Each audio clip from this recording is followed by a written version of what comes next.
Hey.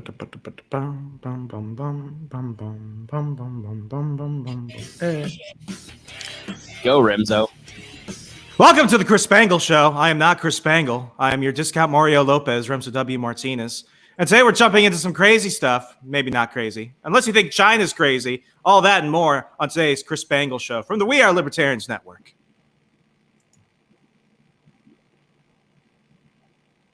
Oh, was I supposed to keep going? We're talking all that.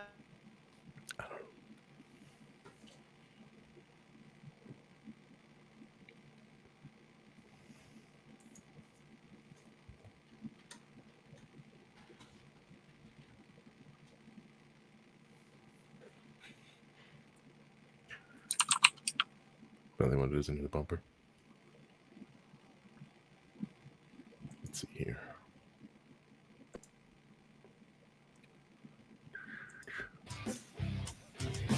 For fuck's sake, Harry, go. We can't hear the bumper. Oh.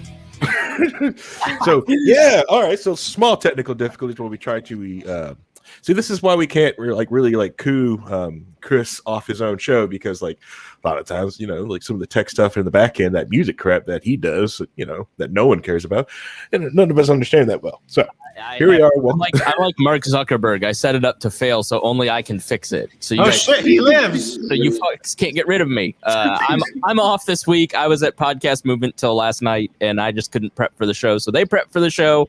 So I will not be on this episode, but I am producing in the background, and I'm just very disappointed in each and every one of you. And I want to hear a public apology, starting with you, Harry, for all of these technical difficulties.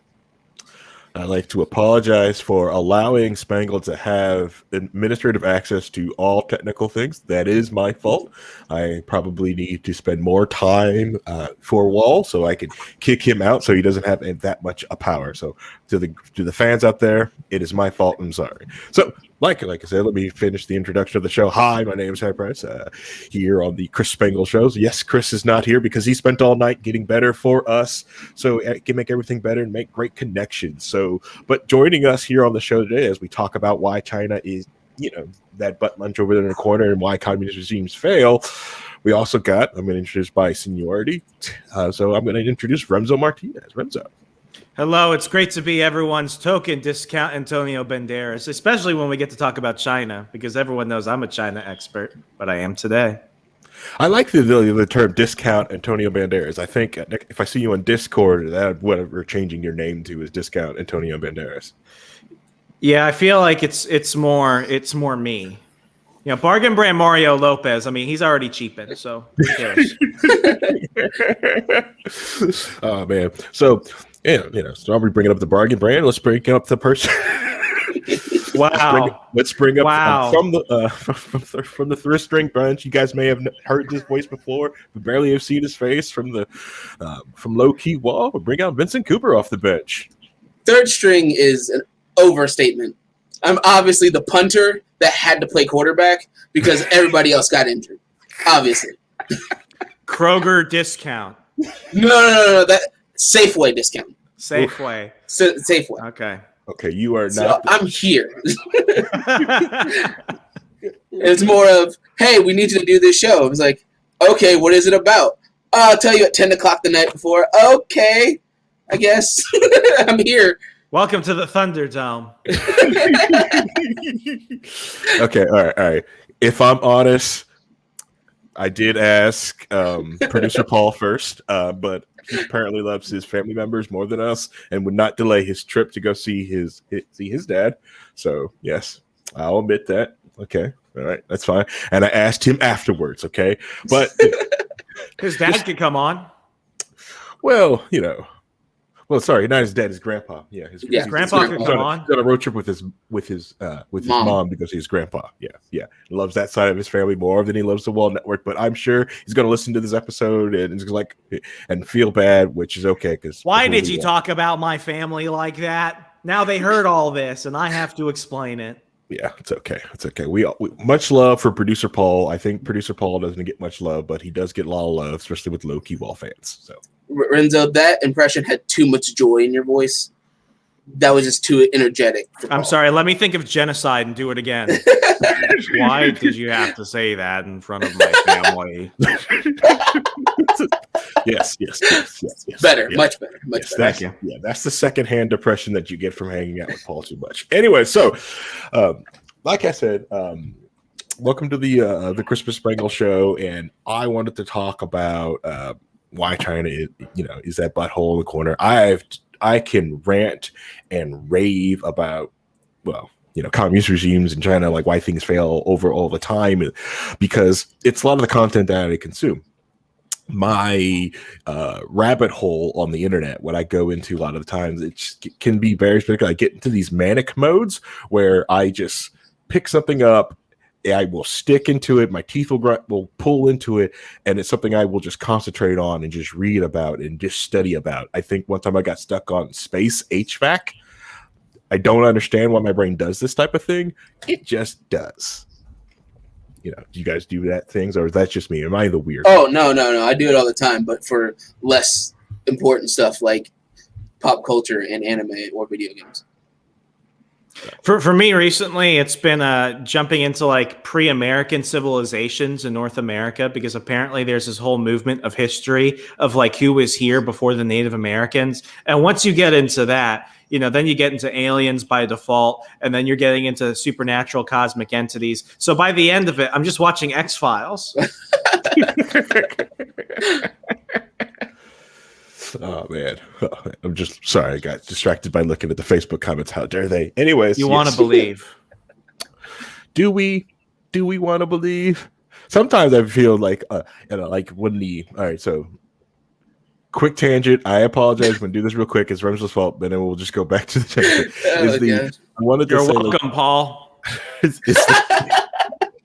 I think with the conspiracy theory, like this is like the space booties, like Earth is the space booties.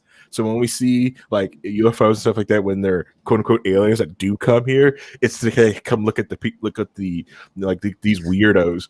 They're burning oil they're burning life juice from their planet to heat their planets and stuff like that. Look at these human just buy another human's bathwater. Oh yeah. Earth is the zoo. It's the zoo. They're like, oh shit, they're gonna do another war. Oh man, I'm so excited. It's like, oh, they think they think they have the cure for cancer. Oh, that's adorable. That's adorable. They still have diseases. Are they trading paper for? Oh man, they use paper for money. Look at that. That's so cute. Harry, on a serious note, vocal cords. Mm-hmm. Harry, on a serious note, if we were to make alien contact tomorrow, who do you think would get to represent Earth? The United States or China? Oof. Okay, so Joe Rogan. Hopefully it's Joe Rogan. Listen, guys, we're just a bunch of monkeys. We don't know any better. Let's just do shrooms together. So aliens. Have you tried DMT?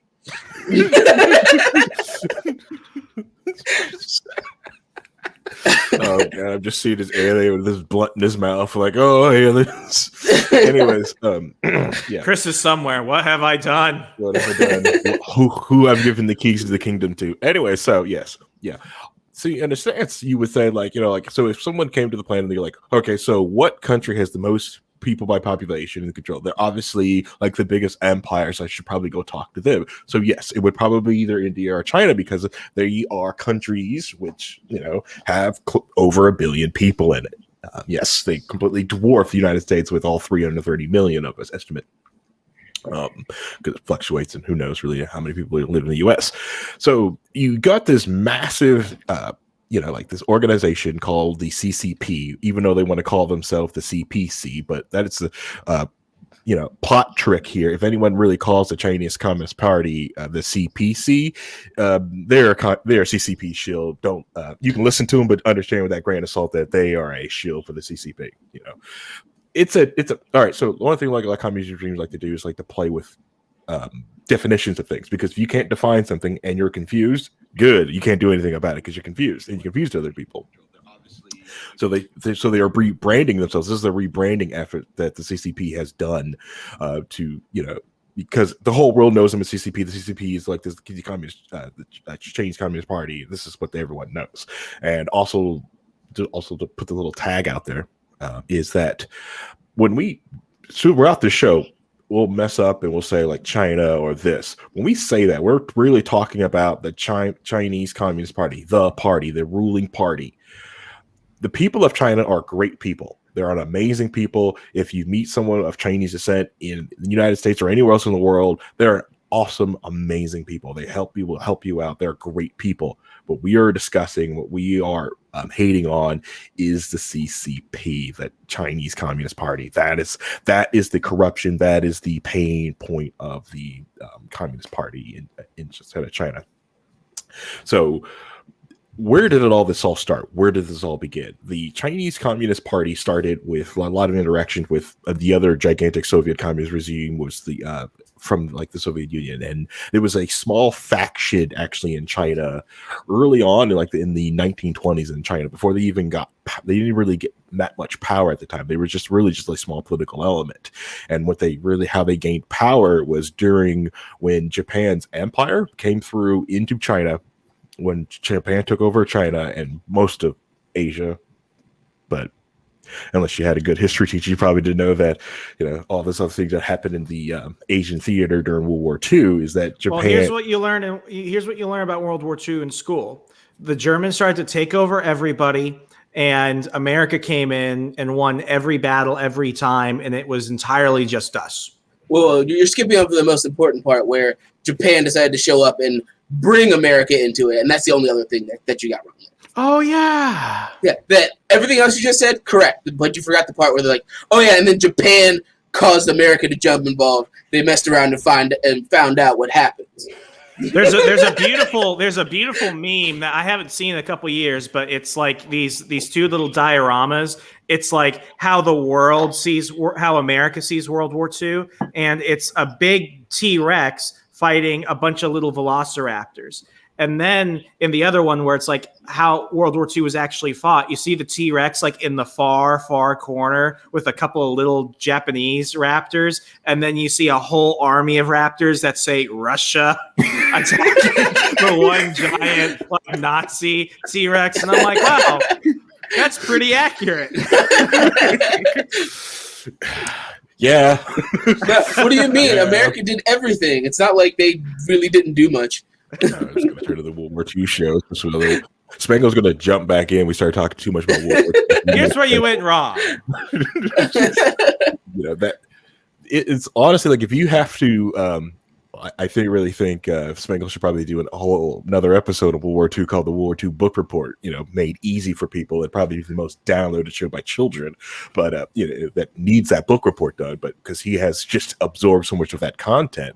Wars for morons. Yeah, but the thing is, yes, you're right. When America did get in the fight, it was mostly as just backup to help out the Europeans. Like, they was fighting everything back because Russia was fighting everything on the Eastern Front. It's just they needed to distract Germany on the Eastern Front, so they had to fight two different wars simultaneously. Because if they had to fight one single one, because at that time Germany was also going into the African theater, and it was really looking like this is like something wasn't going to happen, world domination. But in the Asian theater, this is when Japan had that massive empire and was taking over everything over the Asian theater. So they were moving into Vietnam, they were moving into Korea, the Koreas. Japan was taking over just about everything in the area. This is why a lot of, also in China still, and certain, not much Korea anymore, but a lot of people in that area still have a lot of Japanese hate. There's a lot of it, and it's going to be shown. I have jumped ahead, and I apologize. I don't mean the very lead. I will follow and trace back. You see a lot of Japanese hatred in China, especially during the Olympics right now. Like, you can watch it when someone from mainland China goes to, they play someone in Japan. They are taught as children to hate these people. And this isn't like, I'm not saying this is like, oh, you're just saying this is like, no, this is like Angelina Jolie looking at J-Lo right now hatred. Yes. It's like, how dare you get off that? They all want Brad. Mm-hmm. Everybody wants Brad. It's okay. Anyway, so back to so at that time, so when so the Communist Party was there, biding its time, getting different people. Mao, I think, like even before like the whole thing was like Mao got arrested because they were just trying to gain power and footholds and arguments and like even revolting against the Japanese occupation forces. So when the U.S. bombed and started attacking Japan, like in their home trade, Japan was pulling troops back and stuff like that. That's when a lot of them took over. China was able to regain their empire back. But what the thing is, what usually does happen is that since America was more concentrating on like rebuilding like Japan and Europe, well, that let the Soviet Union help and rebuild China. So that's why. So the Communist Party inside of China gained a foothold, gained strength, and just sort of took over thing. And that's when you start hearing about like how Mao got into power. Now the culture like revolution, like all that red stuff, that happened afterwards. So like he became in power and some things were getting disillusionized because once you got in power, you had a lot of the intellectuals and the people who helped him getting power. They also was trying to, you know, like we'll check him like, hey, you said this and this isn't happening. Or did you really mean kill 1 million people, or were you just having a day? Well, that's the thing. Okay, so like the 1 million people thing, like in China, like in Chinese, like that's like the famine and all the starvation that happened to them, and out of like that kind of dumbfounded a lot of the leaders because beforehand they had so much food, and that's the one thing that they were before the famine. Like they were gorging themselves on food. It was food everywhere. People were wasting. It was food. the breadbasket of Asia. Right. It was everything. But and then certain policies started to do things to try to corrupt and mess with China. Like one with the one of they wanted to increase their agriculture efforts, and then they were upset that the sparrows, right, were eating the seeds and stuff like that. You know, they're eating seeds and destroying crops. So they had they gave a policy out which unintended consequences of you just help because you just want some sparrows go. You want to just control the sparrow population, kill all the sparrows. But they eradicated the freaking sparrow population. So what happens when you eradicate all the birds that eat bugs? Well, you get locusts. Yes, let's destroy our natural cycle of life. Yeah. So when you know what the plants need? Mondo. Yeah. So the electrolytes. It's what the plants crave. Yeah. So like the lack of birds in China is still like a huge, massive issue. That's most of the birds in China. When they first got birds to help bring back some of the locust population, those were actually imported from the Soviet Union. That was a gift from the Soviet Union. That they got so they can have some birds to fight back some of the locusts. Then I think Laowei 86, famous YouTuber, he spent 15 years in China. Was talking about has the famous campaign going on as birds don't exist in China. Prove me wrong. Give me a photos of birds in China because they're just aren't birds. And people were like, look, I have a photo of a bird. I found birds, but what they realized, these are domesticated pet birds. Yes. In China, they have domesticated pet birds because people don't see birds all the time. You get to come see birds, feed birds, but only feed birds from their people. So you can feed birds from them with their approved food because they don't want anyone like attracting and taking their birds. This like, and a lot of people are like, oh, it's because they ate the birds. No, there are no birds. Just, they'd eat them if they, if people needed food, but like that's not they've been gone and are gone. So.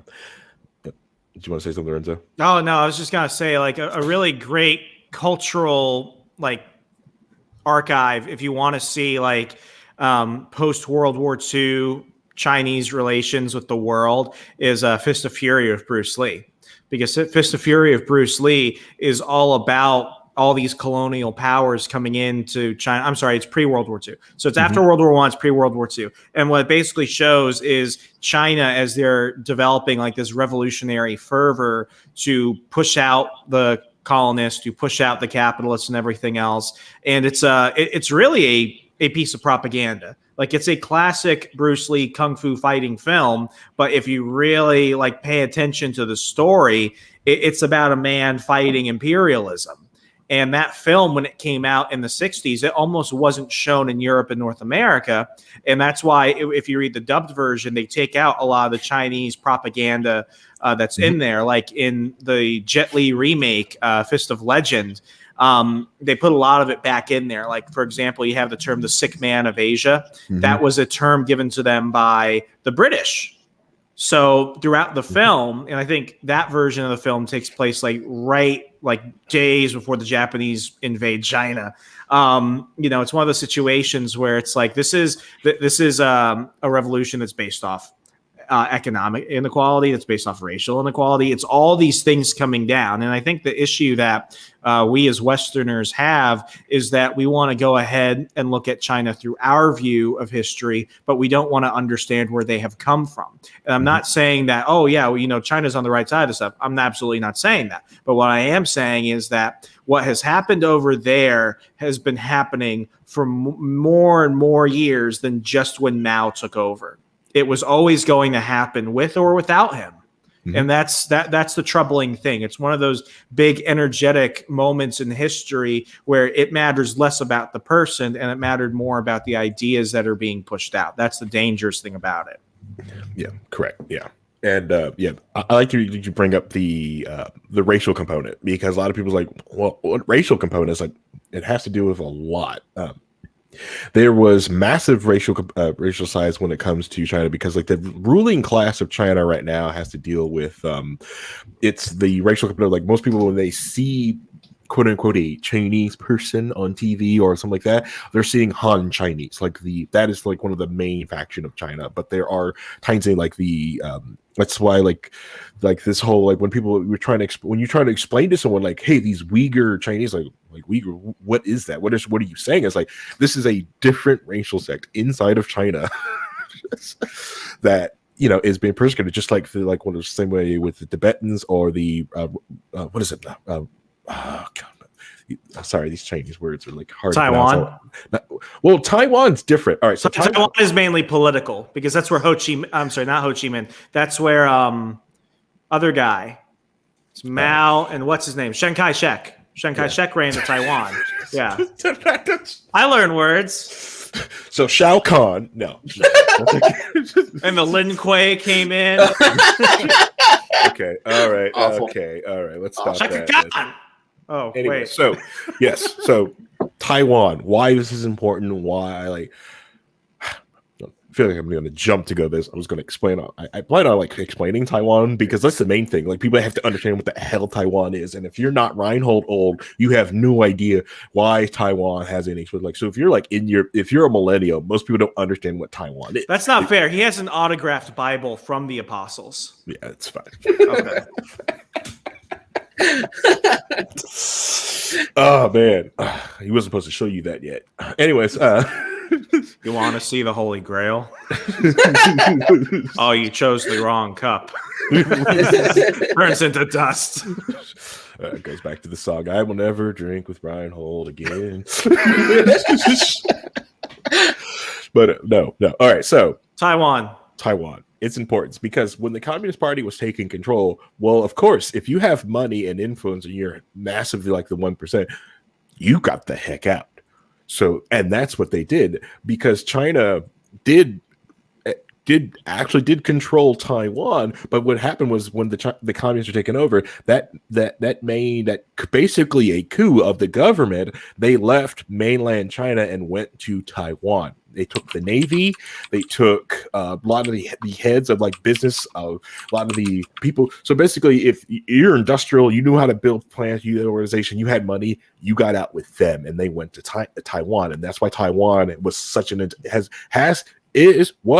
still is a massive industrial power, because all that intellectual property got the hell out of there and went there. And for the longest time,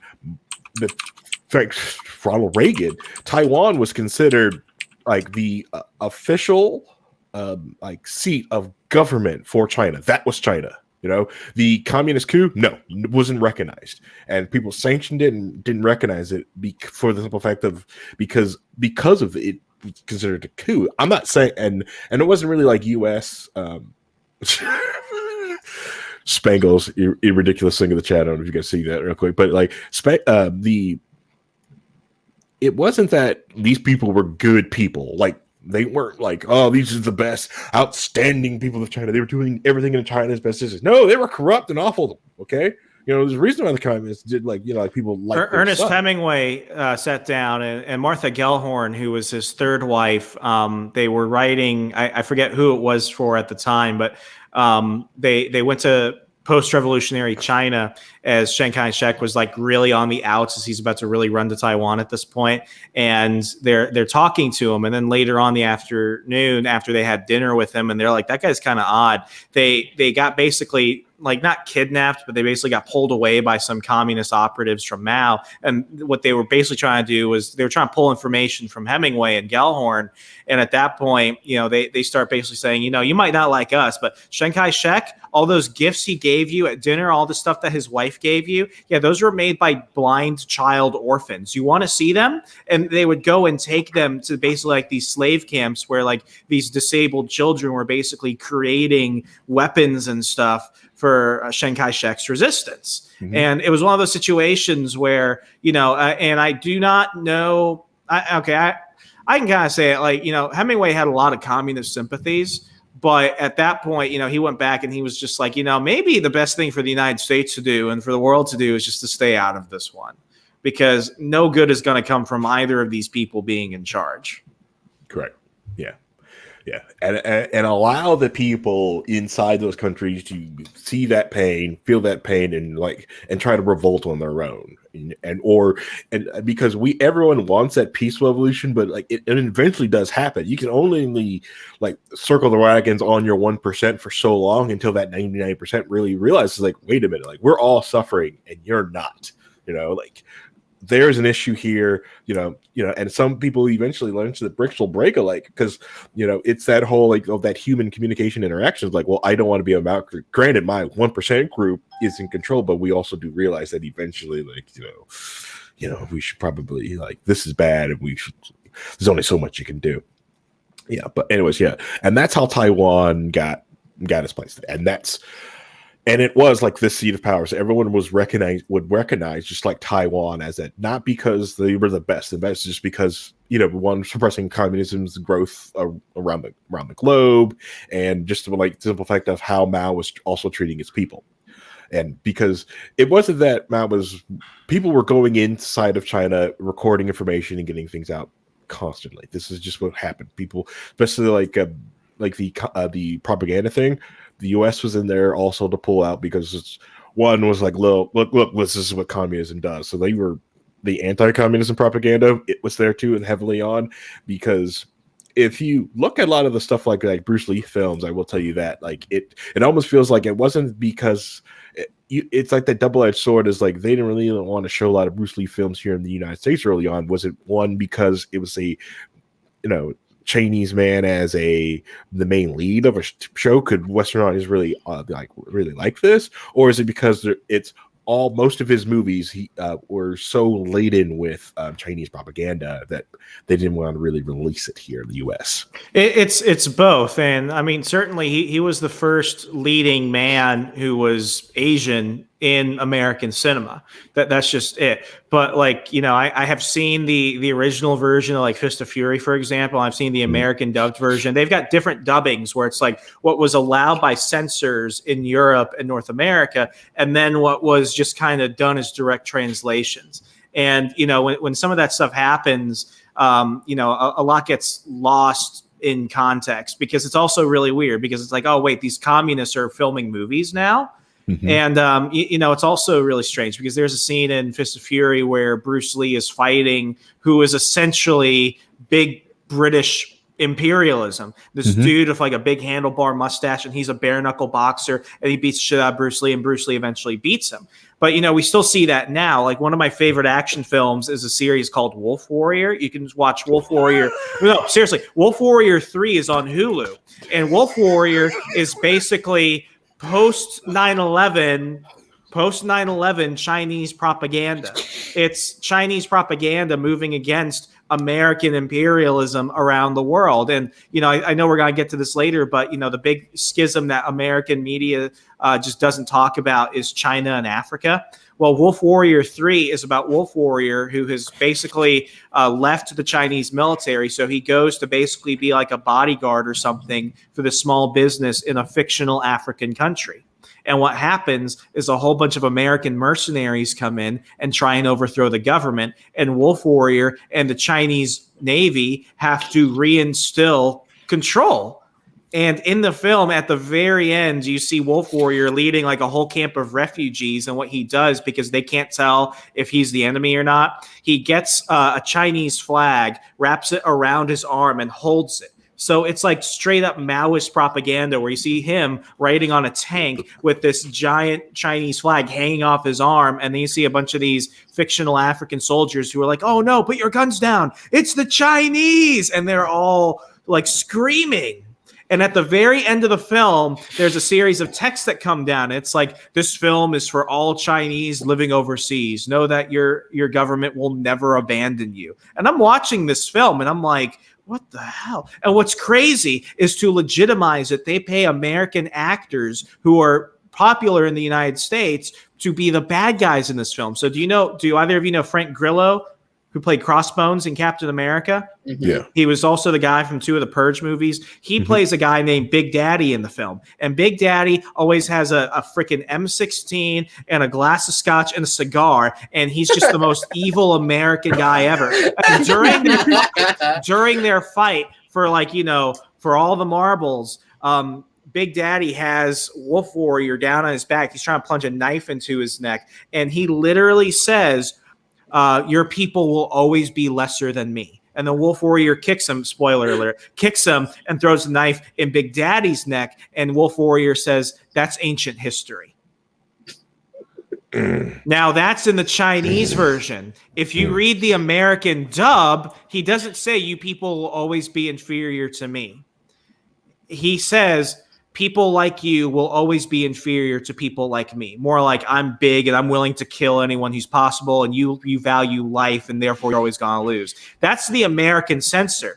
The real one is, you Asians are always going to be lesser than me, the big imperialist white guy. So that when Wolf Warrior kills him, the text stays the same. That's ancient history.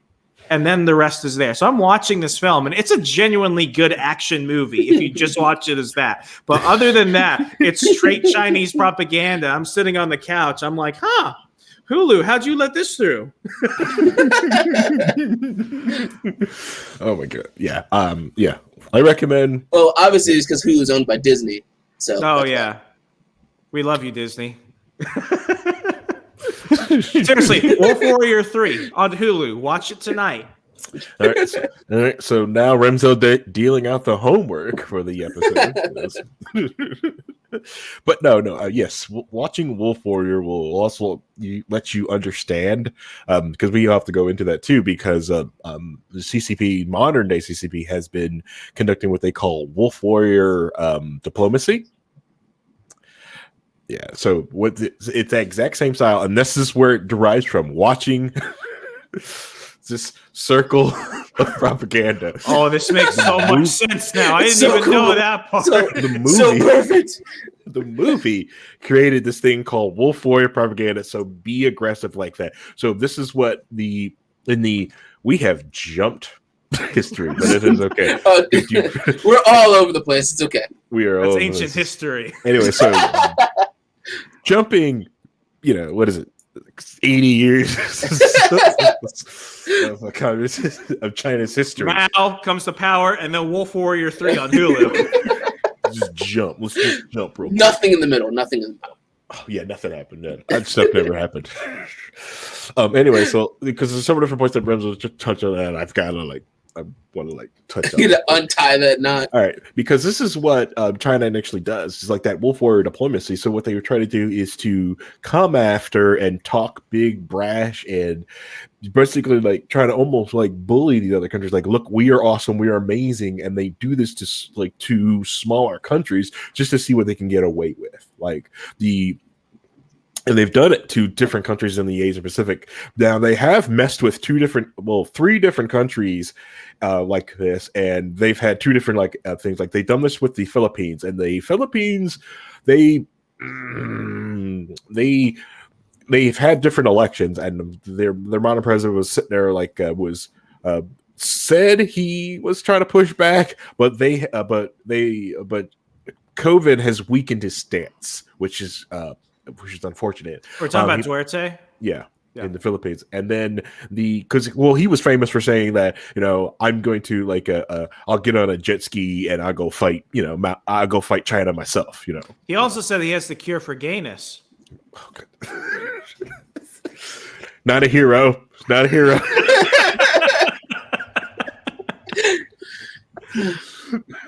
Much describing any heroes. His words, not mine. Well, that's an interesting superpower. I didn't know that was a thing. It was a disease. I didn't know there was a cure for it. Man, I don't know if I want less. I'm going to go for more. Anyway. So the Philippines, and then what are the other two? So did he take the jet ski over? No, he did not take the jet ski over. The other countries that he messed with was India. So India and China, with this Wolf War diplomacy, has not worked out well for China because India, all right, has fought back, and they have gotten to actual because China was trying to do this thing where we'll just slowly move the border and take more and more over India, up in the mountains, and India had nothing to do with that. They said no, the border's over there. Back the hell up. And you can, which is 2 years ago, you can watch them, there's videos of India pushing these people back, and they actually got into a combat, a small little skirmish where India had reported obviously 50 people injured and I think five or six deaths, right, or something like that, and then China reported 0. And it wasn't even that long ago, because if you remember, you and I did a low-key wall about half of this stuff, right? Yeah. Not even a year ago, and half of it was it was the first time they were shooting at the border in 10 years or something like that. Mm-hmm. Yep. And they just sit there yep, 0. We had 0, and everyone's just we're bigger than the India. That's why they got hurt and had to post of these things. It's come on, you guys were shooting at everyone, and you had 0 injuries, right, 0 casualties. That's more of their propaganda because they can't take an L. Because they're trying to tell people we're bigger, badder, and stronger than everyone else, just like the Floods. They can't take an L. Then the other sent Wolf Warrior. Yeah. Well, yeah, that propaganda with Wolf Warrior, you could sit there and rip a Japanese person in two with your bare hands. That Wolf Warrior propaganda movies have gotten huge in China. But the other country, but India is also because I was going to call them the Soviet Union. Forgot I was messing around with history there. Russia, seeing this, doesn't really want China also to be the major player in the Asian Pacific. Nobody wants that. Not even Russia. Russia sells MiGs and tanks and weaponry to India, and it kind of angered China. Well, why are you selling them weapons? Why? I sell you weapons, and it's just flat out I sell you weapons, I'll sell them weapons. Yeah, so I have a treaty with you, sure, but are you at war with them? No. So you're not officially at war? No. Cool. I will keep sending them weapons then. Meanwhile, China sells MiGs and other things to Pakistan. Right. Well, yeah, because it's that whole thing. If no one has an advantage, war won't get started, and that's the main reason. You see these small skirmishes because no country has a clear advantage over any other currently right now.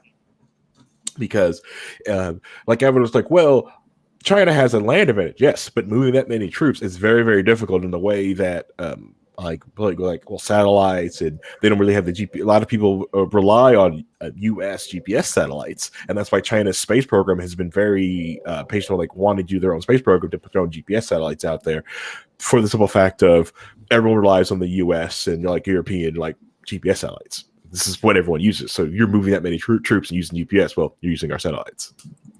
And the other issue is that if they want to start a full-fledged war, they're going to be fighting on all fronts, because they're not just messing with India. They're also messing with Japan, who have gotten to this point where they're just mess around and find out what happens.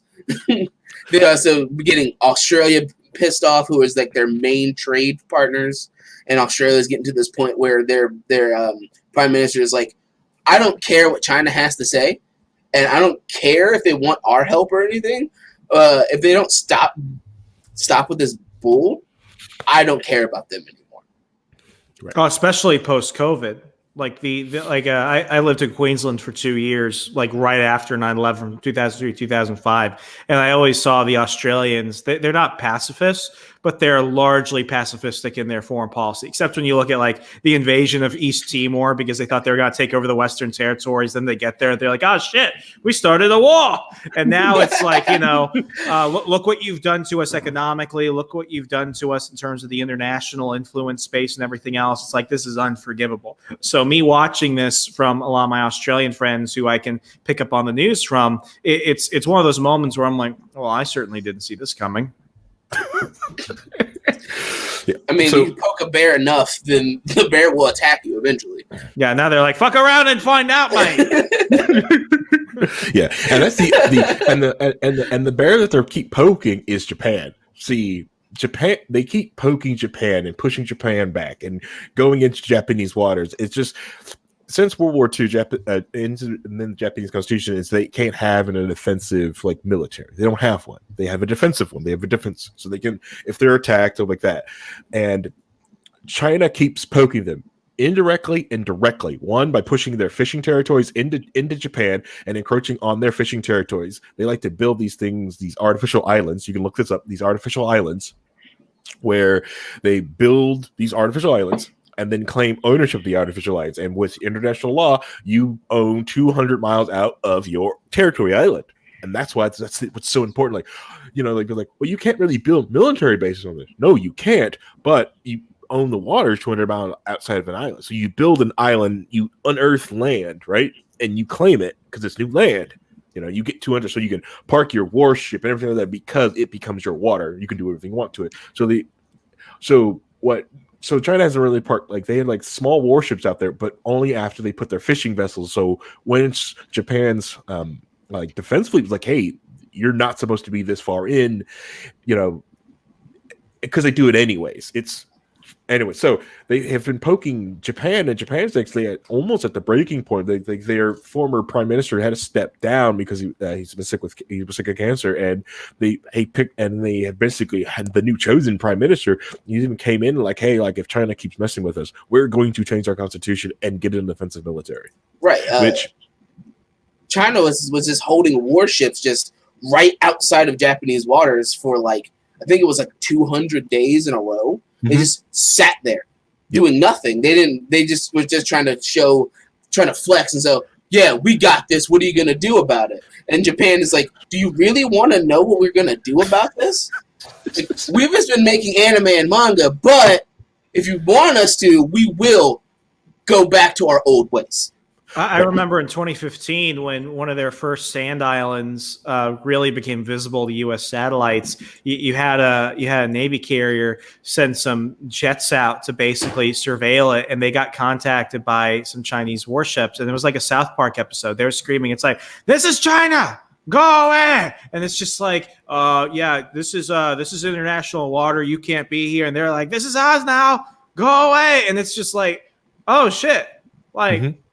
This is bad. That was one of those moments where I'm like, who's going to shoot first? Right.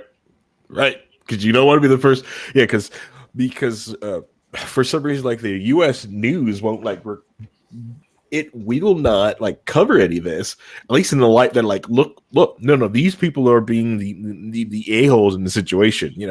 They're encroaching on this, and which really gets me upset is like, because you talk about seeing these artificial islands and satellites. Speaking of satellite, China's fishing fleet, right? Their little nautical navy of fishing fleets of overfishers, they have dumped so much human fecal matter into the Pacific, you can see it from outer space. Yes. I'm not joking. It's disgusting. It's awful. It's disgusting. The things you learn here on the Chris Spangle Show. It is this thing, and it's not like, well, like it's the ocean. No other place does this. No. Most people take it back with them and dump it at a port. You know, they take on dark water and they dump their dark water off. Okay. Maybe they think it's gonna be like the BP oil spill, where all the oil just disappears. Oh yeah. Or all they have to do is apologize, and it'll be fine. Yeah. Yeah. Could you imagine, like, it's so radioactive and full of just unknown shit, it creates like Shitzilla or something? Oh God. Oh God. I do not want to see that. Oh, that's the terrible kaiju monster. It's the ooze. Nobody wants that kaiju. But like, and they're open. All right. So like, all right. Like, just jumping over the place, and I blame Remso. That's fine. Warrior. Blame Remso for this. But with how all right, China so I'm going is- to talk about this one thing real quick, because this is going to take everybody out, and then we need to take like a quick break. Okay. One, I'm out of coffee, so I got to go grab some real quick. So what goes on is China's fishing fleet goes off into different areas, and they overfish. One, China has 1 billion people. They need tons of different fish. Okay, and people they're people who have money and they want food, and there's tons of them. And since it's more of a communist culture, they mismanage resources, so a lot of it gets wasted as well. So they're constantly overfishing. So most of the fish outside in China's fishing waters, where they are legally allowed to fish, they've overfished. There are no fish. They're basically almost dead zones. So that forces them to go out fishing further. And now you're saying like, well, the ocean's huge. Yes, but they encroach into all those different Asian Pacific islands out there. They have gone even by everyone's beloved Galapagos Islands and fished there. So everyone's like, Not the turtles. yeah. So your famed Galapagos, like, we're going to leave this alone. And most of the world have decided, like, we are going to protect the Galapagos. China says, F that, we're fishing there. We're going to eat those goddamn things. Okay. So so even if you love communism, well, if you do, they're going to eat them damn turtles. Okay.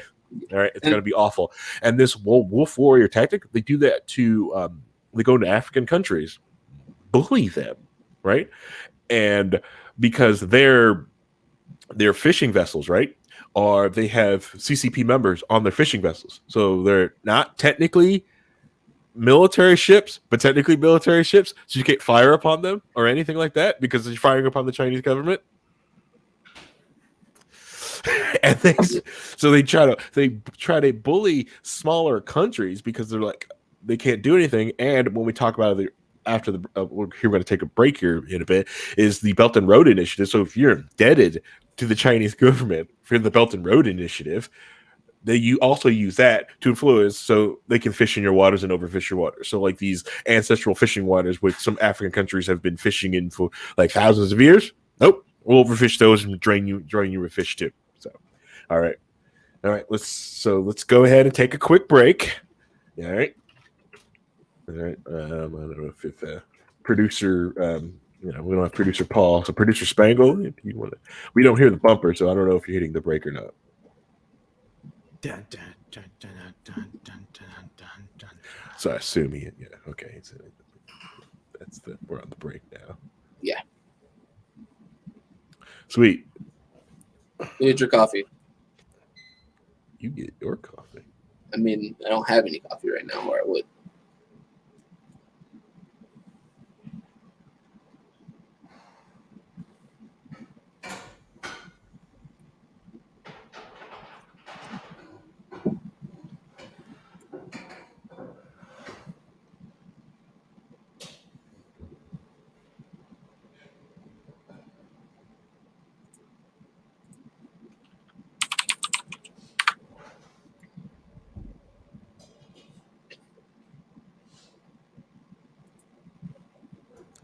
My wife has to drink all the coffee.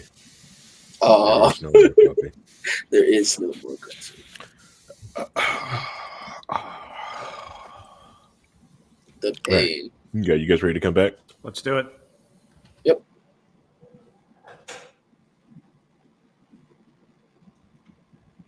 All right, so we're back. All right, so I went to go get more coffee, but this is the worst thing about cohabitation and marriage is they may drink all your coffee and eat all your bacon.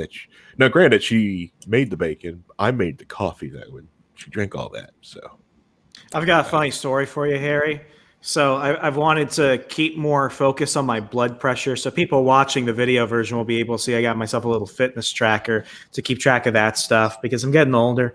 And what I noticed was when I got the instructions, they like most of these things come from China. We know it. But I think when I got this fitness tracker for $23 on Amazon, because I really didn't want to pay for like a real one, I noticed that like it was all like very broken English. So I'm like, wow, this is a little bit like, embarrassing for the most part. Then I downloaded the app. It's called the Run M Fitness app. And I'm like, what's the M for? The M is nowhere in any of the branding. Like, it doesn't make sense. Then I go onto the app, and usually it'll ask you what language do you want, and then you click English, obviously, if you're speaking English. Well, when I go on the app, like, you have everything in English, and then underneath it, it's all Chinese. And it's one of the situations where it's like, okay, like it's tracking, like it's pretty good so far. I've only had it for a day. It hasn't blown up yet or given me lead poisoning. Like, I'm pretty happy with it. I don't need all the frills and other stuff. And it was super cheap, so I'm not complaining. But now I'm like, I'm laying down sleeping with it so it could track my sleep the first night. And I just stare at the ceiling and I'm like, is this thing sending my data to China? And long story short, at least I know what my blood pressure is. And so do they. And so do they. So do they. Yes. Well, I'm black, so there's no point of tracking my blood pressure. It's high. Yeah,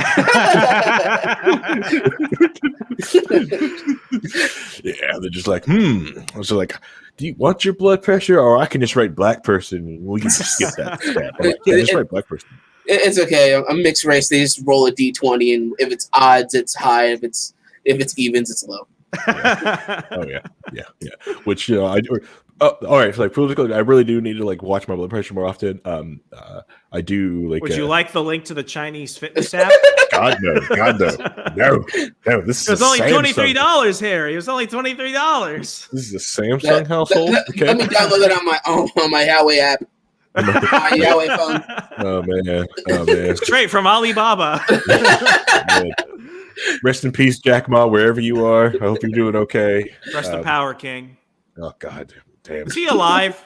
Do we know where he is? He has like made like a small appearance, but nothing like. All right, okay. Was another it topic? That's another Asian guy. I've seen that. That's another dude, and they're like, "You are Jack Ma now. Speak finance." Let me tell you how to be a millionaire overnight. No, that's not the same one. You're right, racist if you say it's not the same one. I'm like, no, that's literally not him. You can't just bring another short Asian guy here and expect me to think it's Jack Ma because he gives sound financial knowledge. It's not the same. Yeah, I don't trust most Chinese financial knowledge because most of the time when they get rich, they just own esports teams. Well, like, all of the League of Legends esports teams are owned by the millionaires in China, and the only reason they do that because they don't have anything better to do with their money. I really hope that during COVID and everything last year, China would have bought the Redskins. So instead of being like the Washington football team, it would be like China football team. We bring him back on G3. He asked now. You broke him, we fix him. We make him better. Wolf Warrior. Okay. Right. And we go back to Redskins now. Okay. All right. So you can't do that voice. What are you doing? We're going to kick off and everything. Spangle, I can see now why you keep Remso in the bullpen in the back. Please stop. We're gonna put you on your own show. We're gonna put you on your own show. All right, now that's that problematic segment out of the way.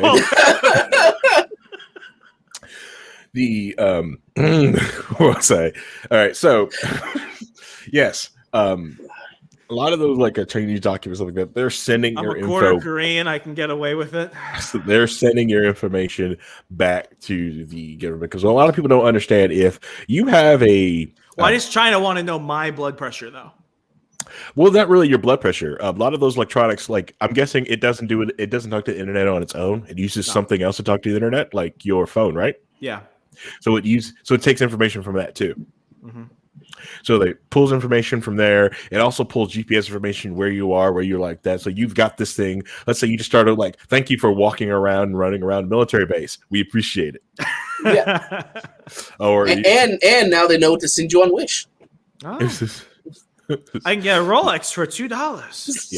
Yeah. Very nice. Or would dear leader like to say, no an IP, no a person? Yes, because if they have your home IP, they can also like use that to funnel like where you are, build connection, build trees from that. Just same thing like the U.S. government.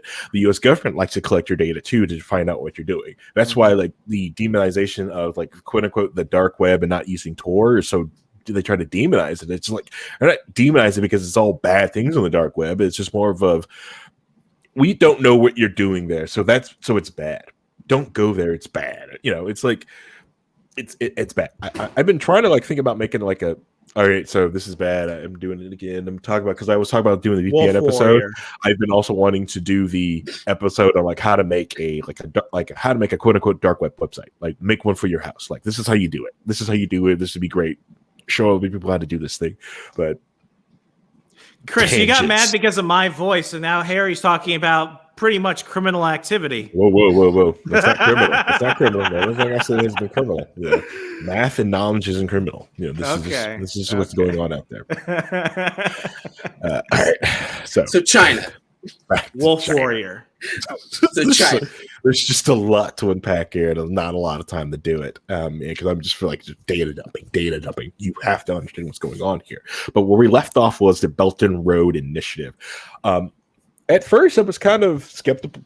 Me personally, I had the wrong perception of the Belt and Road Initiative.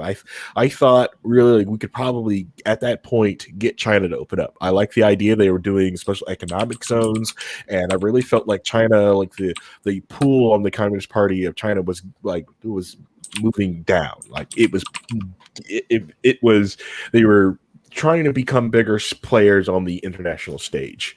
Granted, they barely did anything to really earn any of that, but it really feels that with the rise of Jack Ma, a lot of these billionaire class, and a lot of people getting out in the open, it was like, all right, this is going, and the money funneling in there, like, okay, this is going to be good for them because they're going to be able to see, like, whoa, this thing is slowing us down. The Communist Party has too much power. We want more.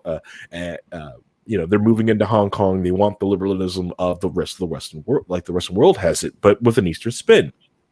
But that hasn't happened. I would disagree slightly. If I can jump in real fast, I think the biggest factor as to whether or not it's been a success or not has been really the lending practices, and this is what has halted a lot of expansion, throughout the rest of Africa. In the West, we're calling it predatory lending practices. In China, they're calling it make a deal to get what you want. When the United States gives a whole bunch of money to a country, we're not just doing it because we want to get something immediately out of it. What we're asking for is a bunch of changes. We want you to, provide more health care. We want you to do more stuff for women in the workforce. We want you to do stuff for, ethnic minorities and for all this other stuff. We want you to bring down your carbon footprint. That's what happens when America's offering you money now. Now China comes in. They offer you more money, and then they say, that piece of land over there, we're going to go there and you're going to leave us alone. And you can do whatever the hell you want. Now, yes. We call it predatory lending because then the land can expand, and then you've got a bunch of tanks in the city, and now suddenly the Chinese have taken all your fish. But China and that country see it as we got what we want, and they got a lot of cash, and we're not asking them to change anything. Where's it predatory? I'm not saying it's not ethical, but how is it predatory? It's predatory because what they're doing, they're influencing their corrupt 1% of that country. Every country has their 1% class. But in a lot of those African countries and some Middle Eastern countries, that 1% is this dictatorial ruling party and their friends and family. And they control a lot of that. So what they are doing is basically strip mining those countries' resources on the guise of we're going to work with this country to help us out to build this initiative to get the access to that, but they get neither. The Chinese government gets the ability to go there, mine for resources, extract resources, and build their massive highway segment to connect it to China, and it's just more of a scene as just these little connecting pods.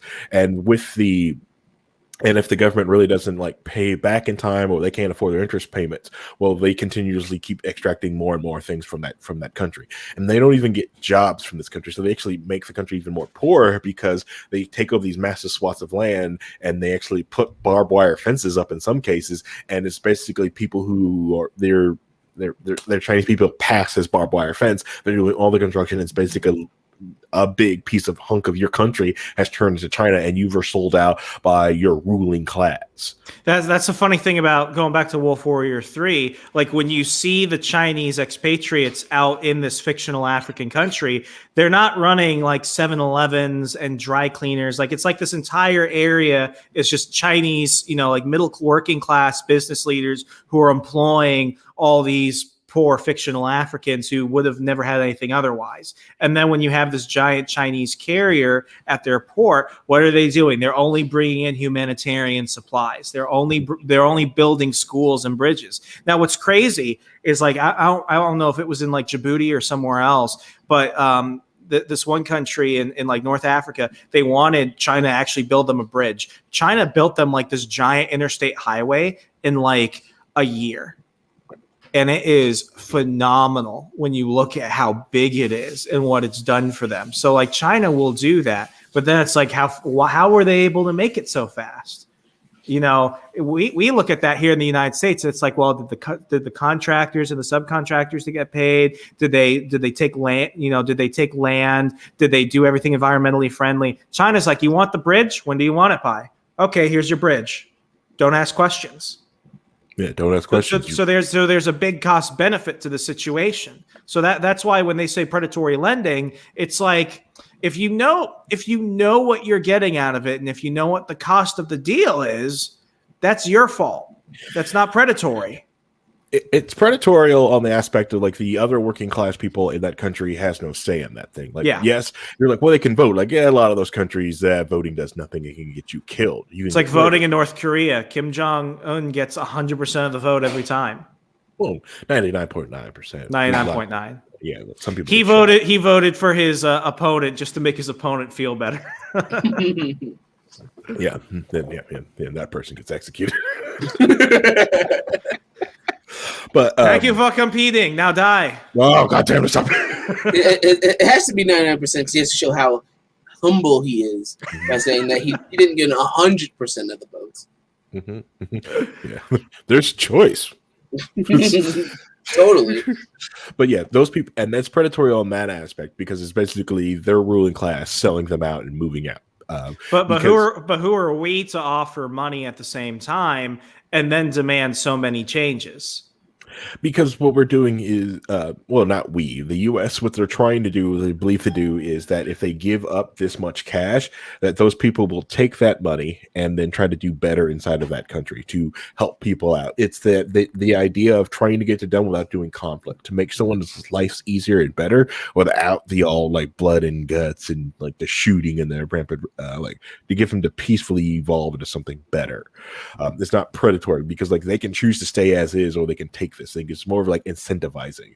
This one is more of like, we're going to make what you're brutalizing and being dictator, and we're going to make your, we don't care. Here's more cash. I equate it to like, French NGOs in Nigeria trying to teach Nigerian farmers to grow soybeans. What are the Nigerian farmers saying? We can't grow soybeans here. It will destroy the land. And the French NGOs are like, no, you just don't know any better. Grow some soybeans, wink. And then once the land is destroyed because they grew soybeans, despite what the farmers who have been there for centuries have said, they're like, oh, sorry, we destroyed your land. Here's a recyclable grocery bag. We're going to go back to France now and talk about how great this was.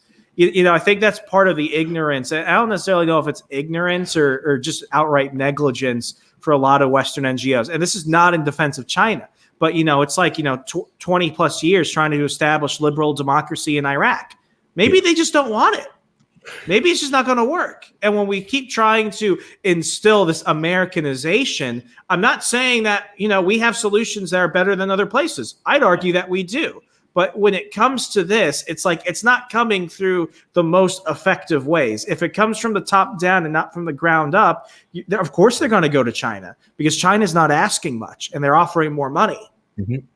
Yeah, and you're absolutely right. Not every country is going to be the like a Western democratic country or like or a representative republic like the U.S. is.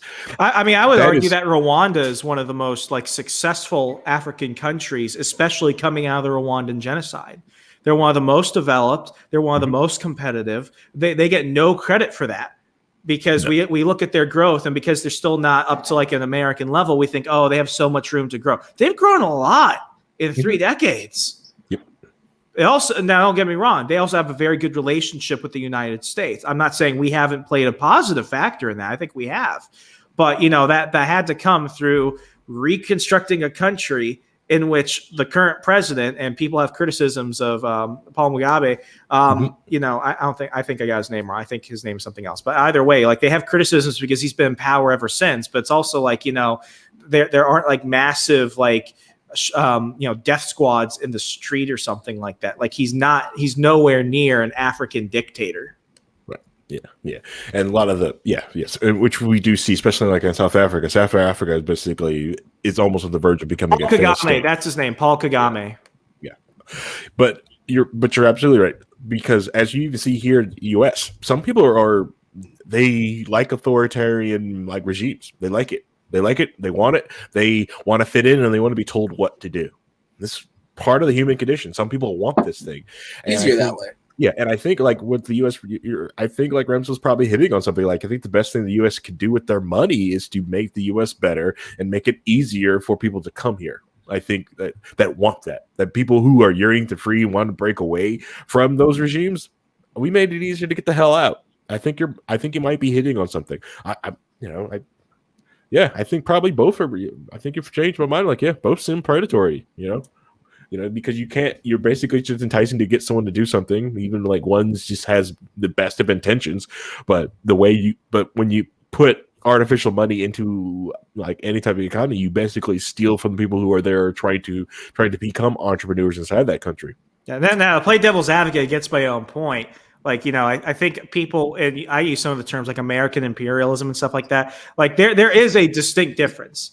Like, you know, we're not going in and we're not completely like, you know, destroying their fish population. Yeah. We're not completely going in and setting up like little America in these places. For the most part, and people can argue with me about this, we are very equitable and very diplomatic. You might not like the fact that we've got big military bases there, but when you compare us to China, we're really holding back on our potential, because if we wanted to take from these places, it would be very easy.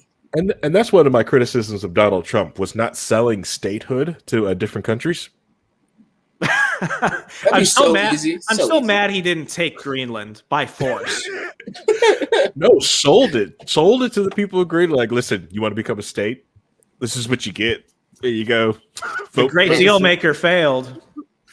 You know, can you imagine, like, especially like, get Venezuela become? Oh, we are on a super tangent right now. Man, anyways, I've been saying we sell Puerto Rico and we buy Greenland.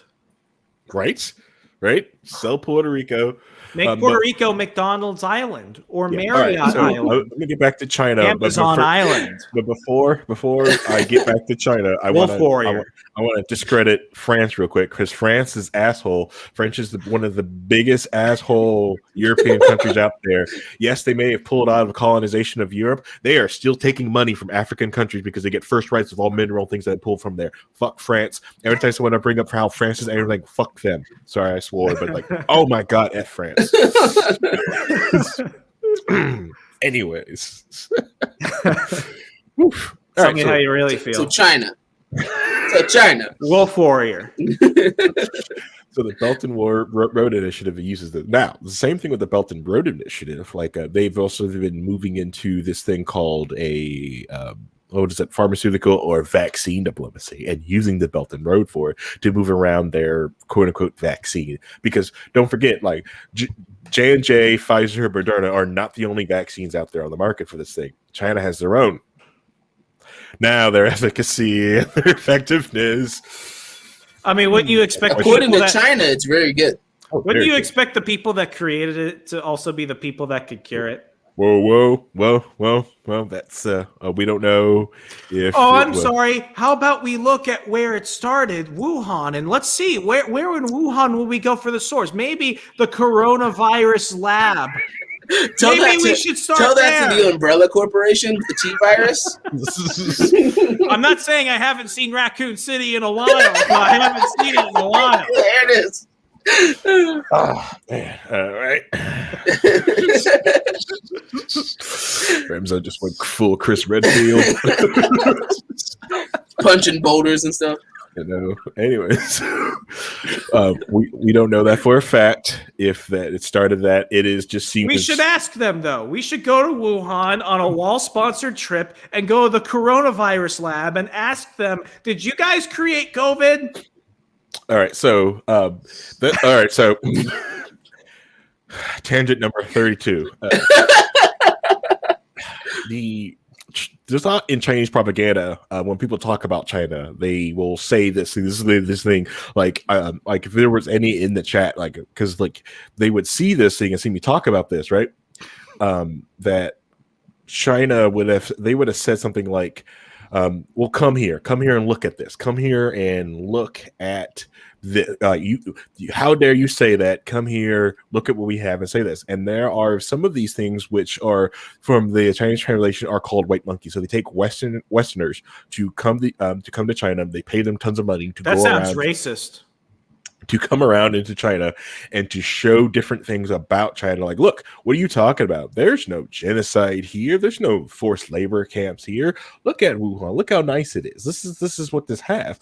But what they do is they personally caretake them over to like certain areas, and they're all there at the exact same time. So if you watch their videos of these people, these shills, these GCP shills on YouTube, you watch, they're all around the same time. They're all the exact same people. This is all of a staged act, a play put on. So people who are casually observing of all this are like, oh, there is no genocide. Yeah, they do that. The Center of Biology. This place is doing fine. They're not doing anything bad there. It's that show, that play they put on. It's just like that. That's the criticism.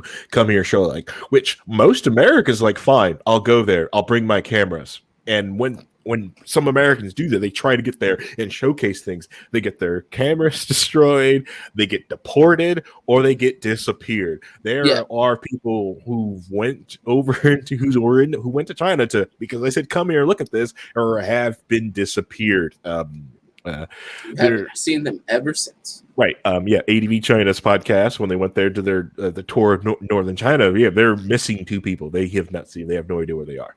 They haven't seen them. Did they go looking for Jack Ma? Jack Ma. So this guy that we keep Remso keeps bringing up, putting things on different tangents, and dear leader had just said that we have moved into 2015 wall standards. Thank you, thank you. All right, so Jack Ma. People's like, where I've heard this name before. Who are this person? The Jack Ma is the Jeff Bezos of China. Who basically helped build the site called Alibaba, which basically is just a clone of Amazon, but in China called Alibaba. It helps you serve like a lot of different things. If you find something cheap on Amazon, it's like $5, but it looks identically to like 10 different items on on Amazon or this other product. It is because Alibaba, you can buy different things. So like, let's say like your mouse, like my little Razer mouse that I have here, right? You can find on an exact clone of it. Well, not this one because Razer stuff is made in Taiwan, but you can almost find like a clone of a mouse like this on Alibaba, but you have to buy like 50 of it because the factory in China, right, that builds these things, well, they'll do off-cycle productions and they'll build these things and they'll sell them on Alibaba.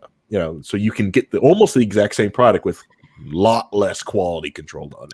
Lot less. But here's the crazy thing though. Like, for a lot of these businesses that are owned by Alibaba, who are part owned by the CCP, like they don't run off the idea of generating profit. What they care about is sales and influence in other markets. So like I'm a big watch collector. Watch collecting is an expensive hobby. There's a brand of watches, and I'm not being paid to show this, called Pagani Design. It sounds sticky when you think about it. Pagani Design creates luxury watches. And when I say that, I mean, I'm not just saying they look like it, but the specs are there. Like, let's say you want something that's a Rolex equivalent. It's going to come with a sapphire crystal, a ceramic bezel, stainless steel. It's going to keep amazing time and look just like a Rolex. And that watch is only like $90. So before I really knew what, and I was getting it through like the American subset AliExpress under Alibaba, I was getting these Pagani design watches. And then I looked more into it. I'm like, wait, these things are mass produced with only the intention of destroying the Swiss watch market. That's the only reason why they're doing it. It's not because they're going to make money off of it. It's not because they want to compete in the watch world. It's because they just want to go ahead and do it to do it. Mm-hmm. To shut it down. So they become the only place to get these watches in the future. And yes, I'm not into watches. I'm sorry, Remso. I like plastic Casio watches when I do wear watches. You want the $23 Chinese fitness tracker? I'll send you the link on Amazon. No, I see that. I've actually seen some of those on Woot. I was like, oh, this is new.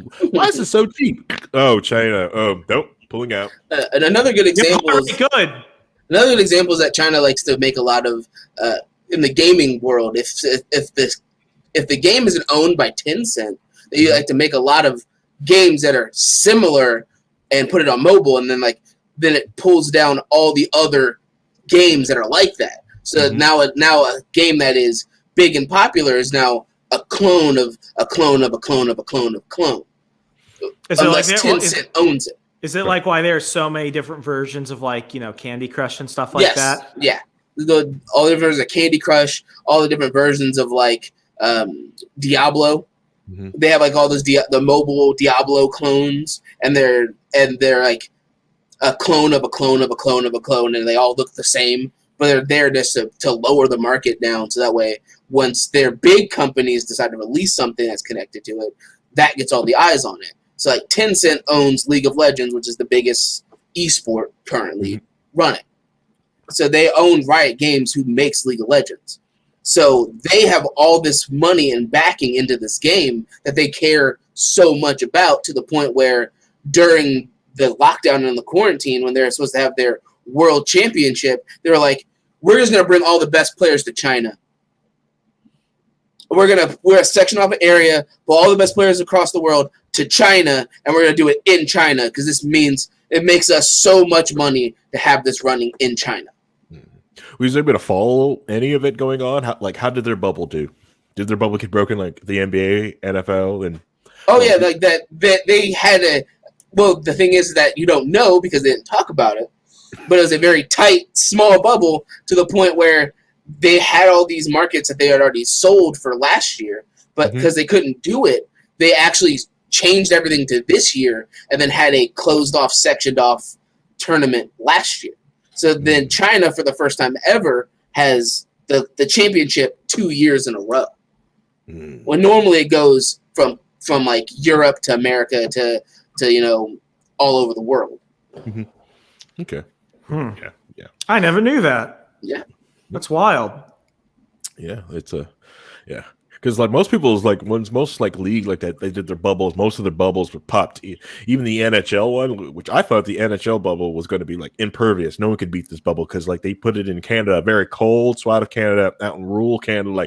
This bubble will not be will be burst. Wrong. Can't put that much men in one area, and eventually someone's going to straggle off and go get some. Yeah. Gotta stay warm in Canada, eh? Yeah, but it's the NHL. I don't. Half of them probably didn't care either. They were still busy punching people, but of course they wear a face. But anyway, Wolf Warrior. Blame Remso. This is why we can't have him on the main show. We gotta go back down in the minor leagues for Remso. I'm sorry. Hey, at least mine was about China. So yeah. See, be like Vincent. And right, Vincent likes Wolf Warrior 3, or he will once he watches it. Okay, so what tangent? All right, so we pulled off that tangent. We went from there, and we got there to. All right, should I go back to Chinese history, or do you guys want me to? It's up to you. You guys have like pulled my brain off into like 5 different things because I love tangents. Yeah, I mean, I think we could probably, as we get towards the latter half of the show, just really kind of assess where we are now. So we gave a pretty good, like, drunk history recap of everything leading up to now. We went from Mao immediately a wolf warrior.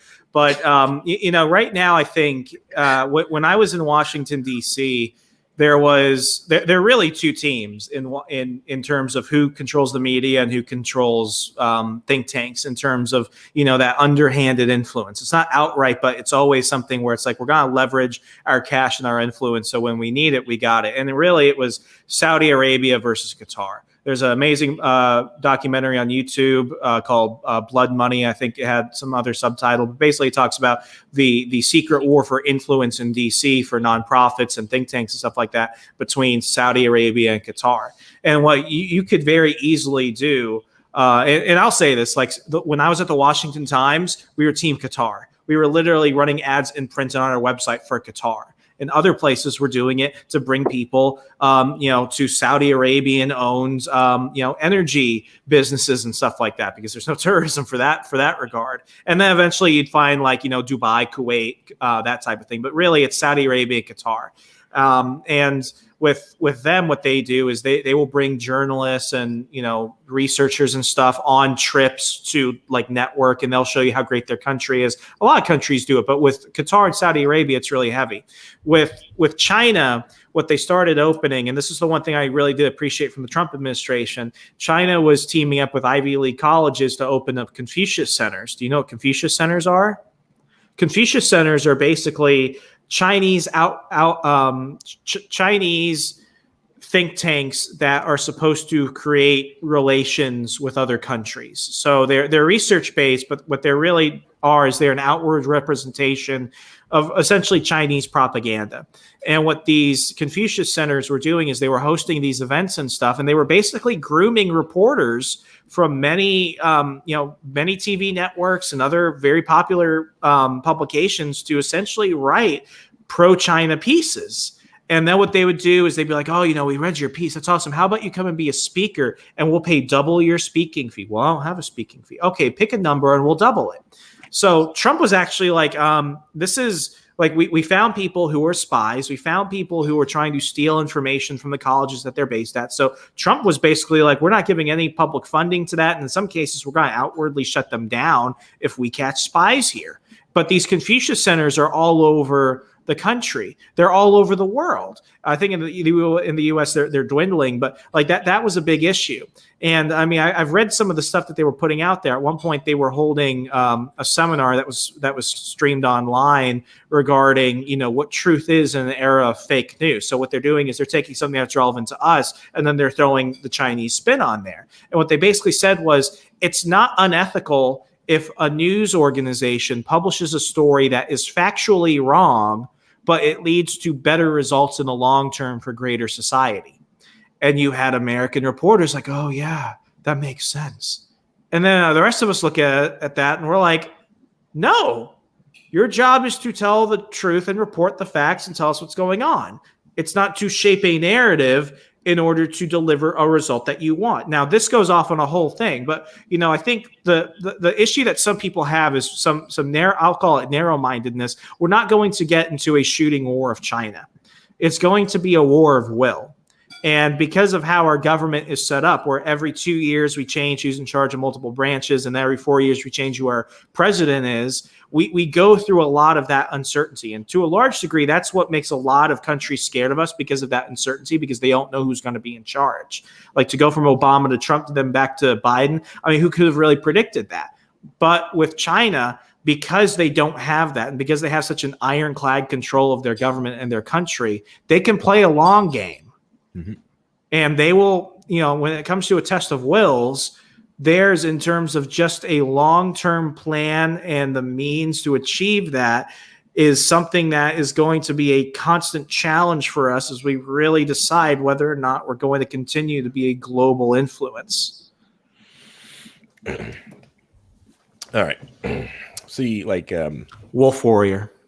I used to be in that whole camp on like China's like has all this long game thinking. This is like long game thinking. Up until like I look into it like from a different aspect of it. I don't see the long game thinking on a lot of it. I see there are a lot of short term fixes that somehow make it,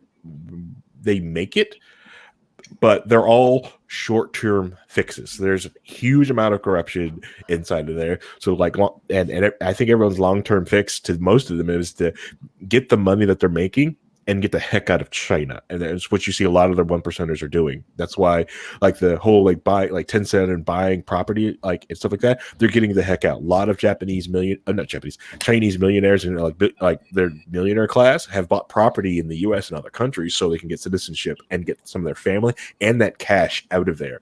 Because while it's still and they're still in China, that money can be zapped at any time by the CCP if they say anything like that. Jack Ma was taken down, disappeared. This is a billionaire. They're Jeff Bezos. They're Elon Musk. This is like Elon Musk or Jeff Bezos coming out, or Bill Gates even like saying like, you know what, I'm discrediting the president, and then they're disappearing. Like a lot of people like to say like the U.S. government was fascist, they can do these different things, but they wouldn't touch a millionaire. The CCP has. Jack Ma basically posted is basically like just a small picture of a meme. Was like, if you burn all the books because you fear what is in them, you will be overthrown later by illiterates who couldn't read those books. Like, so it's just coming. Something just nonchalant. And no one could tell what Jack Ma was saying with that thing. And but the CCP was so afraid that he was talking about them, disappeared with way too much power. I mean, he had one of the largest Instagram accounts in the world. Like, even though a lot of people might not have heard of him, like he had global reach. Right. Mm-hmm. And he was trying to inspire entrepreneurs and doing things outside, even outside of China. Right. He's, you know, like it was almost like his freedom when he was doing. It was like, okay, maybe China is changing. And I remember some other like finance investing, you know, influencer type tried going after Ma, and he's like, well, you know, if you support Jack Ma's a communist. And Jack Ma responded, yeah, I'm Chinese. Everyone is a communist. You don't have a choice. You're all part of the Communist Party if you want to live.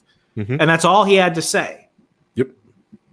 And he just went on, because when you attack Jack Ma, you better not flinch. And that's, you know, it was a weak attack, but it's like, you know, China, much like Russia. I mean, I think Rock and Roll, the show Dallas, and Blue Jeans did more to take down the will of the Soviet Union than anything else we did militarily. I'm not saying to discount that. Obviously, outspending them, out intimidating them did help, but you can't break a wall by just hitting one side of it all the time.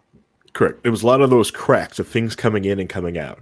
I think that's the other thing. Like that's why the CCP does heavily controls the internet and internet access inside of China, and that's why so they can't access this. So like no one in China can see like Facebook, YouTube. They don't have access to the thing. So when you see someone inside of China and they have access to these Western social media sites or like our sites like this, that is either there's only like two different ways that they have access, right? Maybe a third unknown magic way, but the one is they work for the CCP and that's their job to be out there and out speaking about it. This is what they are doing. They work for the government of China, and this is what they're doing. Second, they have money. They have the knowledge to get past those filters and censors. So there are some people out there, like Naomi, Real Sexy Cyborg. She just has the knowledge to get past all of it, and she's very protective of herself because she understands that, you know, like she gets too big or they find out where exactly she is, they'll zap her right out, or just pull, or like she instantly becomes a shell. There are people out there that are like that. It's. So when you see them up there, like, oh, China's like that. No, that's a state-run actor, and it's astonishing, like, because you watch like on YouTube and like Twitter, like that none of them will get that tag. They will never get that tag. Like this is a series where like kind of like Russia Today or NP or not NPR, but the BBC. None of them are like, well, this is a state-run outfit. Like, nope, they won't put it there. but it should be there because of how the Chinese government does that. Because I bring that up to talk about, because some people would say like, well, how come the people in China don't like rise up and overthrow their government because they hate it so much? If the floods are so terrible inside of China and destroying their crops, there are no food, the buildings are crumbling, everything is bad, why don't they do this? Well, it's because of this. They can't talk to each other. They're isolated. They're completely isolated. So when they're sitting in their small little province, isolated from everybody, yeah, you can travel between the provinces, but like you've got to have money to travel there. But they have no way to like communicate. There's no phones. Like some of them don't have the infrastructure to actually communicate like we can communicate as fast as we can communicate. So it's going to happen very slowly because there are small protests inside of China about what the CCP has done. It's building up over time. The CCP, this in the last year, wanted to change different schools because there are different ways inside of China because they value like this education in college, just like here in the U.S., higher than they do blue collar work. But since China, most of their economy and everything is built on this industrial, like we can build it, we are the manufacturer of the world. They need more people to do this, so they've been trying to flip that back. This shorthanded, but they've been building up college because they want to have more college grads to show off to the rest of the world. So they're in this weird influx, and what they were trying to do is mess with this college just to show all these people is like, okay, you went from being like degrees, but we're gonna give more blue collar workers there. So we're basically devaluing your degree to build up these blue collar workers. And they had protests, massive protests. Like, you cannot do this. We poured all this money into this, and and they really couldn't find police that will actually go in there to settle this protest out. They actually had to go outside that province, grab some people, and bring them in.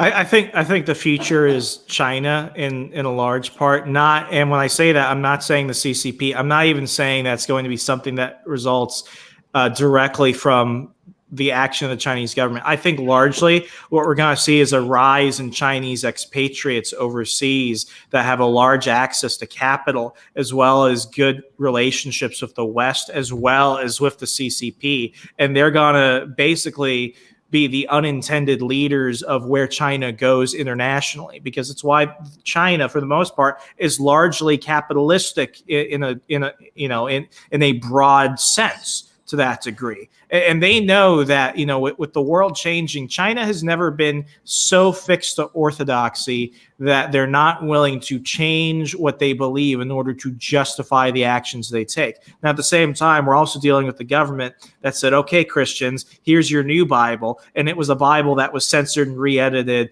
to fit that of CCP ideology. Let's be serious. They're still not the best people that you want to be friends with at the end of the day. But, I think as we go into a more global world, a post-COVID world, a world where really there is no more starving artist because there's such a demand for creative skills and soft skills online. I think if you want to understand where the world is going, Americans have to look at Africa, because what's going on between this tug of war between the U.S. and I'll still include NATO allies to a degree, between the U.S. and NATO allies and China, what's going to really tell are the people that go in and make a success of it and bring a positive impact to the countries that they're bringing, not because of support from China or because of support from the United States, but in spite of it. Mm-hmm. And, I think, it takes a million cracks to take down a big wall. I think it's going to happen that way. And that's not me being, overly optimistic either. I think things are going to get really shifty and complicated and challenging in a way. But if human history has shown us anything, it's that all empires either have to adapt or change. And China understands. Trump labeled them currency manipulators. They understand that at some point, even they can't keep printing and inflating and artificially, doing, we complain about it here in the U.S. It's like, well, we artificially inflate our economy too. You compare us to China, and it's nothing. But that's why they're moving to a digital yuan, or however you properly pronounce their currency, a digital yuan. Like they're gonna make that change, not because of this strive for innovation. It's gonna come out of an act of desperation and survival. Correct. Yeah, because they have manipulated their currency to that much. And if they build it on the blockchain, they build on that hype that on blockchain technology, people will buy into that and probably try to use that. But it's just, I don't know. Yeah, I think you're right. I think you're right. With it's just going to be the showdown, and this is what's got me a little bit worried about going into the future. I like doing future speculation because I always get scared the great empires are probably going to start coming back. So when China took over Hong Kong again and India going back and fighting China again, I was like, man, what if Japanese Empire came back and the British Empire? Now that UK is not part of the EU, what if Britain said, screw it, we're the empire again. We're going to go back after. We're going to get India again. They're messing up with COVID. Let's take that back over. Let's take Hong Kong back over. I think that's got a point of diminishing returns, though, because now we live in a world where land is not the most valued thing, and now it's access. Mm-hmm. That's why I think the space race is going to turn into a space war. China has developed a spacecraft that's basically like a satellite battering ram. Mm-hmm. And it's once you start doing that, I hope to God they never do it, because you get into a space where you start taking out the satellites, we're not going to be able to do the Saturday show. It's going to be really difficult. But at the same time, it's just look at what China has done in certain sectors, whether it's e-commerce, gaming, et cetera, even films. I've been bringing up Wolf Warrior this entire time. When Wolf Warrior 1 came out, it was the highest grossing action film globally.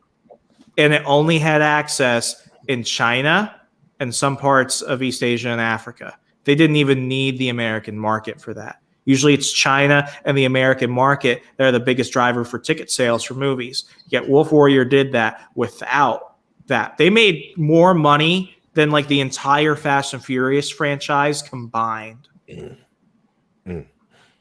So, I'm not a doomsday sayer or anything. I always think you should leverage a little bit of your skills and your finances to prepare for the worst situations. But, with this, I'm still saving cash, despite the fact that cash is more of a liability now than it's ever been in my lifetime. I'm still investing regularly in the U.S. stock market. I this is a nationalist thing, but I really do plead that people, it's invest in America, really do. You want to invest in the American stock market. And at the same time, it's prepare for this global market.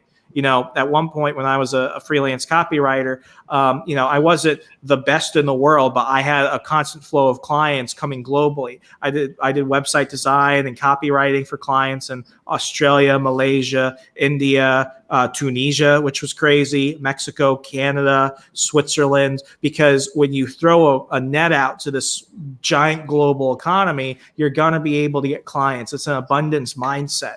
And, I think China understands that in some ways, despite the fact that, they will always be their own greatest enemy, much like it's the same way at the U.S. We will always be our own greatest enemy. But, the future is more dangerous. The future is more complicated, but I don't think it's going to lead to, the Armageddon that we're predicting within our lifetimes. I think things will get harder. But if we can identify this now, understand it, accept what we can't change, and have the wisdom to accept what we can change, ultimately we're entering a strange new world. Yeah. I think Wolf Warrior. I think you've hit it there on the head. All right, so this episode doesn't get too 2015 wall classic. We're getting up to a good hard limit, hitting that. Basically noon Eastern Standard Time when Gunther starts wanting to go outside and go have a park and get really shouting. I don't know if anyone can hear her on my microphone running around the house, but she's getting to that point. So in the spirit of having a wall classic, I figure we go around the room and just say if anyone want to do anything and talk like that. So let's just talk to Remso. If anything you want to shield, you want to bring up, or just something you didn't get across on the show, or something else you want to bring up. No, I think I brought up everything. I got to talk about Wolf Warrior, Fist of Fury, and so much in this episode. It's a dream come true. I've got John Lee Dumas on the run on Monday. It's going to be a great show talking about, stop using the fact that you might be an introvert as an excuse. What is imposter syndrome? How do you deal with people who are trying to up you in a negotiation or argument? So we're going to be talking to him, all that and more on the run this week. Oof, imposter syndrome. Yeah, well, hope no one has that. Anyway, all right, Vincent, do you want to bring up anything? Just that I come from a world like that. I'm really not super into the other things most of you guys talked about, but I'm more into like the gaming and all that kind of stuff. So it's interesting to see how China is able to wield their power so well. The CCP is able to wield their power so quickly and efficiently. Where earlier this week they decided that video games was a spiritual drug for children, and that they should limit how much time they're allowed to interact with video games. So they basically made it so that way children can only play video games for an hour on every weekday, and limited to a hard limit of an hour. And it immediately started tanking Tencent stock. Wow. And then after Tencent stock started to go down, they immediately doubled back, and it's like, well, it's not that big of an issue. And then Tencent stock went back to where it was. Let's go to the man. Yeah, so Oh, man. it's one of those things. It's like when you have this corporation, there's Tencent, because Tencent owns a lot of stuff in the gaming world. Yes. Because they own all of the Epic games. So like Epic, all of Fortnite. all that Fortnite stuff. They own like the whole League of Legends. They have their hands in Ubisoft and a couple other places. They own a lot of the gaming market. And if the people that are supposed to back them go, oh yeah, that thing you guys do that make us all this money are bad for our people, and they immediately start nuking their own prices, that's kind of scary. And how quickly they were able to, that switch was able to hit, where they, as soon as they said that limit the children, they immediately limited the children. Yeah, I think Remso also hit it on the head. Like, they are their own worst enemy, and yeah, it's more like, get out of the way, let them shoot themselves in the foot, and that's oh man. So thanks for everyone coming here on this recap of Wall Classic. This is how so all of you new listeners who would probably wondering, like, what the heck is this show? Why does this show seem off the rails than every other show? Like, it's I think Dearly hit the best in the chat, private chat here. Like, this is getting Wall Classic. This is how like the show used to be. Like, so, I don't know if anyone likes this type of format. I know I do. This is what format that got me on the show. It doesn't mean like the new format is bad or better. It's just different. I like this one. I like this. We got to talk about Wolf Warrior 3, Harry. Yeah, I like this type of conversation and like, and talking about different movies and like that and going off in tangents. This is the type of stuff I like to do. This is why I like, so if I ever like get not the time, but like when I start doing my own podcast, if you enjoy this format, please listen to that. I don't know what I'll do with it or what other name it have, but it's my style. I like this type of open conversation talking. This is how I'm able to do like 4-hour shows, because I just like having conversations. If it turns into a massive 4-hour long block of combo. The thing I do want people to look at to concern themselves is, like, one, protect yourself online. Be careful out there. There's a lot of bad actors out there. And by bad actors, I'm not talking about like some evil Chinese or Russian hackers out there. I mean, people out there trying to shill you for products that you do not need. Or I know my blood pressure now. or like goofy things you do not need. Remember out there, when you're stuck at home, you're getting all this money, buy things and invest into yourself. So understand that when you go to buy something, like, are you actually going to use this thing? Do you need this thing? Do you really need this thing? Let it sit in your cart for a while. Think about this thing. Do you need it now? And also, look for it off of Amazon Prime or somewhere connected to Amazon. Like, try to shop outside of everything else.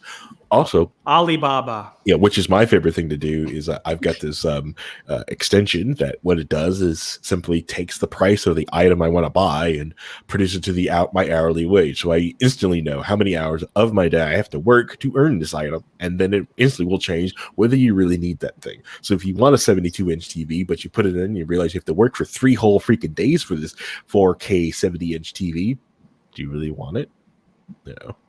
But there's some things that'll put it in place. Like, do you want $1,000 chair for your desk so you can sit on there? Like, well, depending on how many hours I sit here, heck yeah, I do. Especially now that I'm working from home, heck yeah, I want this thing.